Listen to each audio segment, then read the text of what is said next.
you'll be making $200,000 New York City. And my head just explodes like 200,000. I'm going to double my earnings. Also, like there are a lot of misconceptions in quant finance. I did saw your video on myths on quant finance. I was like, yes, this is totally right. I mean, what you have said is 100% correct. So like one of the myth is, okay, students are getting like $200,000 jobs, and they are getting salaries like that. But when I see my batchmates, and when I see my cohort, or when I talk to my juniors, that's where it hits me. Like, I mean, those are like very few jobs. And I mean, so first I want to hear you, like, what's your take on that? And then unfortunately, when you go onto the internet, like Reddit and other forums, everyone, if you say that people aren't making 200,000, then they set this threshold of if you are not making 200 starting, you're obviously not a quant, which is also Yeah. terrible advice and terrible mentality. So working in New York City is going to pay more than working in Dallas, where I work, or working in Raleigh, North Carolina, or even Chicago. Nobody tells you total compensation, which drives me insane. I was doing quant dev when I started. And then I switched into doing model development because the model development team was short staffed. And I made $80,000 in Dallas. And I was ecstatic. I'll be making $200,000 New York City.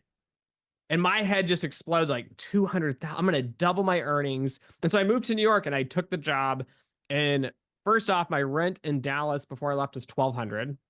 My rent in New Jersey was $4,000 a month. So you had to consider that cost of living jack up.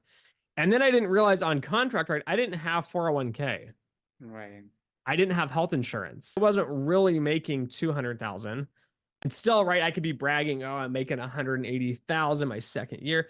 But then when you start taking out, again, cost of living, food was super expensive, transportation was expensive. At Comerica, my total comp starting, I was probably making about 120 to 140 in Dallas. But you scale it 120 total benefits, total comps, doubled for cost of living in New York. I was making 240, right? But people don't brag about, like realistically, I'm making 240 plus I got a bonus plus this plus that. And so I think that's one of the big misconceptions is how you do the math to get to the compensation. And I don't know if you know, but a lot of my classmates graduated and they couldn't get a job in quant finance. So they went to work in consulting for 50,000, or they went to work in marketing analytics or data science or machine learning for 65,000. Well, those are being excluded from the batch. And then the one or two candidates that do have industry experience that are making 250 coming out, you average that in now with the top 75%, and now the numbers are skewed. Hmm. So that's also, I think, where a lot of the misconceptions are coming from.